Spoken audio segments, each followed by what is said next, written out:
رات کے 3 بجے میں اپنی بڑی بہن کو سکون دے رہا تھا۔ وہ بار بار آواز نکال رہی تھی۔ میں نے کہا آواز مت نکالو ورنہ کوئی سن لے گا۔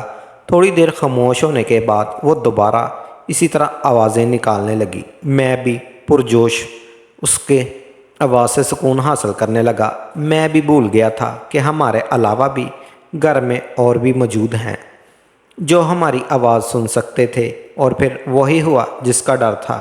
میری امی نے ہم دونوں کو یہ کرتے ہوئے دیکھ لیا تھا۔ شاید وہ ہمیں کافی دیر سے ہی دیکھ رہی تھی، اس لیے اس نے کچھ بھی نہیں کہا، بس اتنا کہا کہ میرے ساتھ بھی۔ میرا نام یوسف ہے، میں لاہور کے ایک گاؤں میں رہتا ہوں۔ ہم 2 بھائی ہیں۔ میرے چھوٹے بھائی کا نام کاشف ہے۔ میری 3 بہنیں ہیں۔ بڑی مجھ سے میری بہن ہے، اس کے بعد میں ہوں۔ مجھ سے چھوٹا میرا بھائی ہے، اور بھائی کے بعد 2 بہنیں ہیں۔ میری بڑی بہن کی شادی ہو چکی تھی، اس کے 2 بچے بھی تھے۔ اس کا شوہر انتقال کر گیا تھا، اس لیے میری بڑی بہن ہمارے ساتھ ہی رہا کرتی تھی، اور میرا چھوٹا بھائی کاشف کراچی میں محنت مزدوری کیا کرتا تھا۔ ہم لاہور کے گاؤں میں رہا کرتے تھے۔ میرے ابو کھیتی باڑی کیا کرتے تھے۔ وہ دن بھر اپنے کام پہ ہوتے تھے، اور میرے محلے میں ایک چھوٹی سی پرچون کی دکان تھی۔ میں وہ دکان چلایا کرتا تھا۔ میری اماں اور میری بڑی بہنیں گھر پر ہی ہوتی تھی۔ یہ میری بہن محلے کے کپڑے سلائی کیا کرتی تھی۔ کچھ پیسے میں کماتا تھا، کچھ میرا چھوٹا بھائی کاشف کراچی سے بھیجتا تھا، اور کچھ ابا بھی کما لیتا تھا۔ اسی طرح ہمارے گھر کا گزر بسر چل رہا تھا۔ ابھی تک شادی نہیں ہوئی تھی، اور میرے چھوٹے بھائی کی بھی نہیں ہوئی تھی۔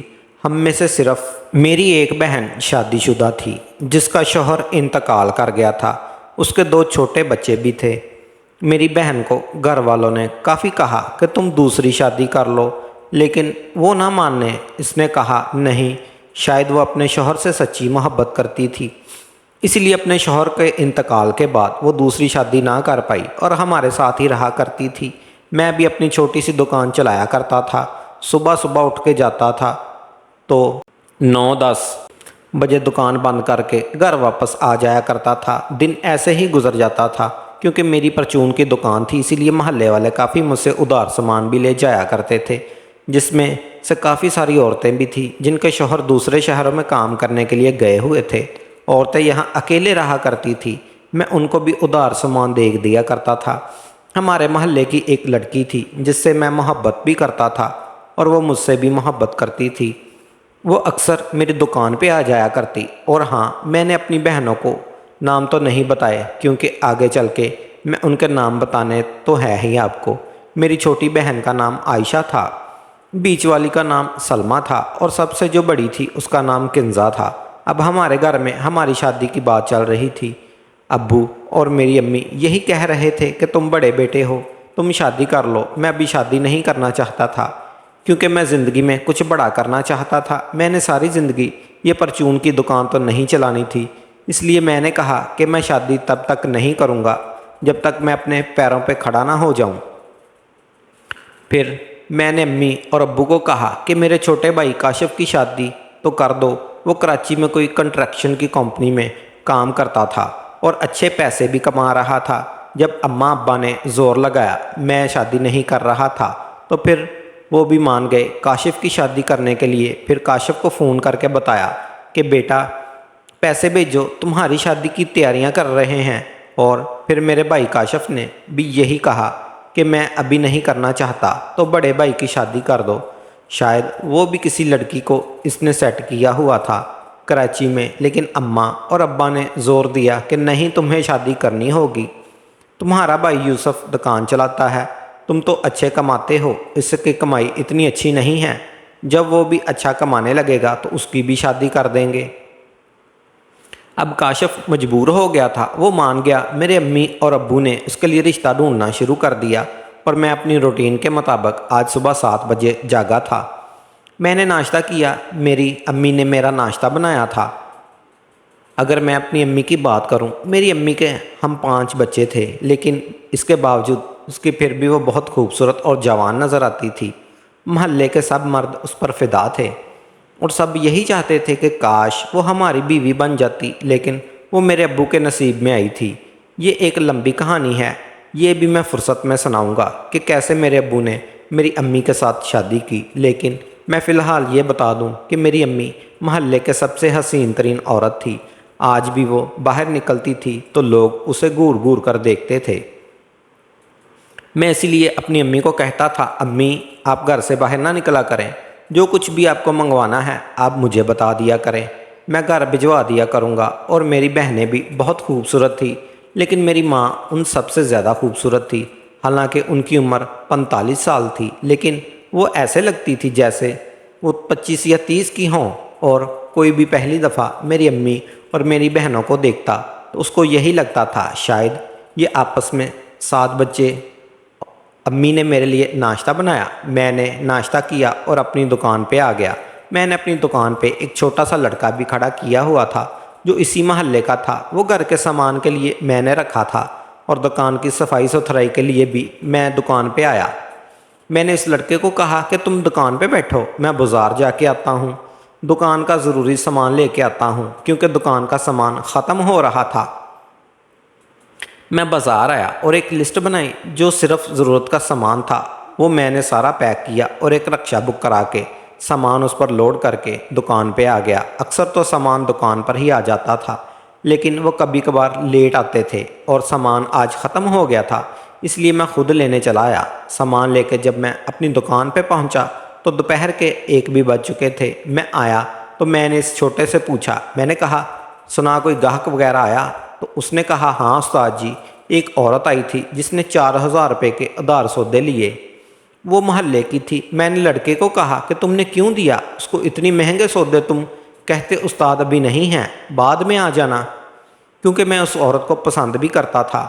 وہ عورت کے بھی 2 بچے تھے اور وہ کافی خوبصورت تھی۔ اس کا شوہر شاید دوسرے ملک گیا ہوا تھا کمانے کے لیے، اور وہ اس گھر میں اکیلے رہتی تھی، اس لیے میں سودا دینے کے بہانے اس سے اپنی بات چیت بڑھانا چاہتا تھا۔ پھر میں نے اس چھوٹے کو کہا کہ جاؤ اس عورت کو بول کے آؤ کہ میرا استاد دکان پہ آ گیا ہے، تمہیں حساب یاد نہیں ہے، لہٰذا وہ دوبارہ آئے اور اپنا سامان بتائے تاکہ میں کھاتے میں لکھ لوں۔ اس نے کہا اچھا استاد جی، میں چاہتا ہوں۔ پھر میں نے اس لڑکے کو کہا میرے گھر جا کر کھانا بھی لے کے آنا، کیونکہ میں دوپہر کا کھانا اپنی دکان پہ ہی منگوایا کرتا تھا۔ پھر لڑکا اس عورت کے گھر گیا اور اس کو جا کے ساری کہانی سنائی۔ اس عورت نے کہا ابھی تو میں گھر کے کام کر رہی ہوں، استاد کو بولو کہ میرے گھر ہی آ جائے، میں وہاں دکان پہ نہیں آ سکتی۔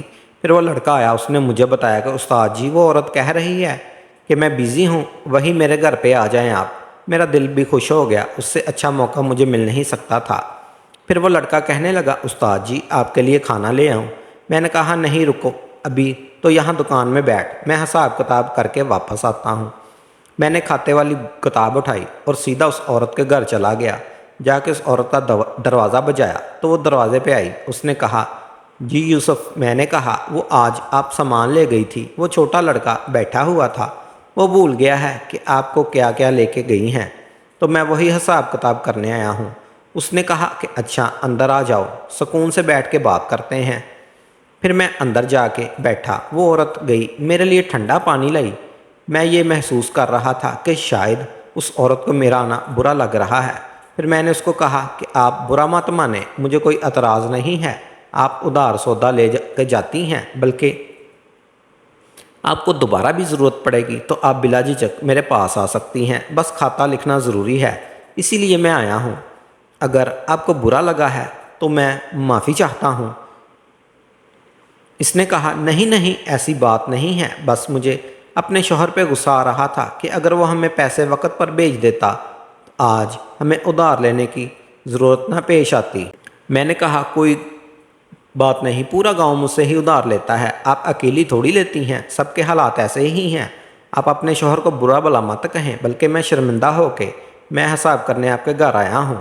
پھر اس عورت نے کہا ارے نہیں نہیں، کیسی بات کر رہے ہیں، آپ کا تو حق بنتا ہے۔ خیر وہ عورت آئی، میرے ساتھ آ کے بیٹھ گئی اور مجھے بتانے لگی کہ میں فلاں چیز لے کے آئی، فلاں لکھتا گیا، اور پھر حساب کرنے کے بعد پتہ چلا کہ وہی 4000 روپے ہی بنے۔ پھر میں نے اس سے کہا آپ مجھے پاس مزید تو پیسے نہیں ہوں گے، آپ کو سبزی بھی چاہیے ہوگی، ظاہر ہے میری تو پرچون کی دکان ہے، آپ کو گوشت وغیرہ لینا ہوگا۔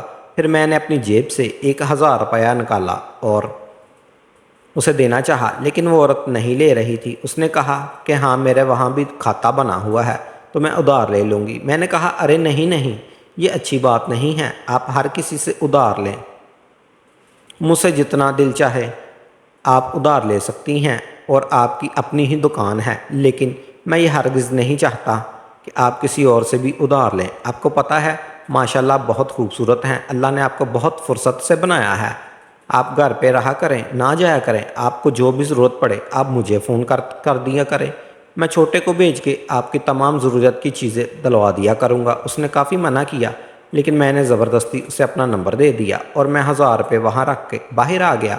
میں نے اسے کہا آپ جو بھی چاہیے ہوگا بس آپ مجھے فون پہ بتا دیا کریں، اور پھر میں اپنی دکان پہ آیا۔ میں نے چھوٹے کو کہا جاؤ کھانا لے کے آؤ۔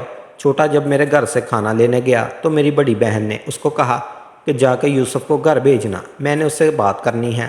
چھوٹا جب کھانا لے کر آیا مجھے کہا استاد جی آپ کی بڑی بہن آپ کو بلا رہی تھی۔ میں نے کہا اچھا میں کھانا کھا کے چلتا ہوں۔ میں نے سکون سے کھانا ختم کیا اور پھر گھر واپس آیا۔ میری بڑی بہن میرا انتظار کر رہی تھی، کہنے لگی بھائی آپ ہی کا انتظار کر رہی تھی، میں نے بازار جانا ہے، بچوں کے لیے کچھ ضروری سامان لانا ہے، ان کا دودھ ختم ہے، کچھ اور بھی ضرورت ہے، مجھے 3000 روپے چاہیے، آپ مجھے پیسے دے دیں۔ پھر میں نے اپنی بہن کو بھی 3000 روپے دے دیے۔ میری بہن بھی بہت خوبصورت تھی۔ میں محلے میں بدنامی کے ڈر سے اب یہی سوچ رہا تھا کہ اپنی بہن کی ضروریات میں ہی پوری کیا کروں گا، کیونکہ اگر وہ محلے میں کسی سے اپنی ضروریات پوری کرواتی ہیں تو ہماری تو ناک ہی کٹ جانی تھی۔ پھر میں نے اپنی بہن کو کہا کہ تمہیں جو بھی ضرورت ہے تم مجھے بتا دیا کرو، ہر چیز مجھے بتایا کرو جس چیز کی تمہیں طلب ہو۔ میری بہن سن کر گہری سوچوں میں چلی گئی۔ پھر میں نے اسے کہا کہ کن سوچوں میں گم ہو؟ کہنے لگی نہیں کچھ نہیں بھائی، بس میں ایسے ہی۔ میں نے کہا سمجھی تو تم ہر چیز جو بھی تمہیں ضرورت ہو مجھے بتانا۔ اس نے کہا ہر چیز میری پوری کر سکتے ہیں۔ اس نے کہا چلو میں وقت آنے پہ وہ بھی آپ کو بتا دوں گی، فی الحال مجھے 3000 روپے دے دو۔ میری بہن مجھ سے کیا کہہ رہی تھی میں سمجھ گیا تھا، اور میں بھی تو وہی چاہتا تھا، لیکن میں کھل کے تو بول نہیں پا رہا تھا۔ خیر میں واپس آ کے دکان پہ بیٹھ گیا اور اسی طرح رات کے 9 بھی بج گئے۔ میں واپس گھر آیا۔ آج ہمارے گھر پہ مرغی بنی ہوئی تھی۔ میں نے بہن سے پوچھا کہ سامان لے آئی تھی؟ اس نے کہا ہاں بھائی سارا سامان لے آئی، شکر ہے۔ ہمارے گھر میں 3 کمرے بنے ہوئے تھے اور بڑا سا صحن تھا۔ ایک کمرے میں میری بڑی بہن، اس کے 2 چھوٹے بچے اور دوسری 2 بہنیں سوتی تھی۔ دوسرے کمرے میں میری امی اور ابو سوتے تھے، اور ایک کمرہ صرف میرے لیے تھا جس میں اکیلا سوتا تھا۔ اس لیے کھانا کھانے کے بعد تھوڑی گپ شپ کرنے کے بعد میں اپنے کمرے میں چلا آیا۔ تھوڑی ہی دیر موبائل چلانے کہا، ایسی ویڈیو آئی جسے دیکھ کر میرا دل مچلنے لگا اور چھوٹو بھی اب جاگنے لگا۔ میں اپنی ضروریات ایک طرف اور ایک طریقے سے بھی پوری کیا کرتا تھا جہاں پہ پیسے لے کے ملتی ہیں، میں ایسی جگہوں پہ بھی جایا کرتا تھا، لیکن رات کے اس وقت میں وہاں بھی تو نہیں جا سکتا تھا۔ مجھے بڑی شدت سے طلب محسوس ہو رہی تھی، لیکن میں نے سونے کی بہت کوشش کی۔ رات کے 3 بجے تھے، مجھے نیند نہیں آ رہی تھی اور بالآخر میں مجبور ہو کے اپنی بہن کے کمرے میں گیا تاکہ میں آہستہ سے اپنی بڑی بہن کو اٹھا کے اس سے بات کر سکوں۔ میں اس کے کمرے میں آیا تو ہلکی سی روشنی والی لائٹ چل رہی تھی، میری ساری بہنیں سو رہی تھی، اور پھر میں نے اپنی بڑی بہن کو دوستو اس کہانی کی اگلی قسط دیکھنے کے لیے اس چینل کو سبسکرائب کر لیں اور بیل آئیکن کو کلک کر تاکہ نئی آنے والی ویڈیو آپ کو جلد از جلد مل سکے۔ شکریہ۔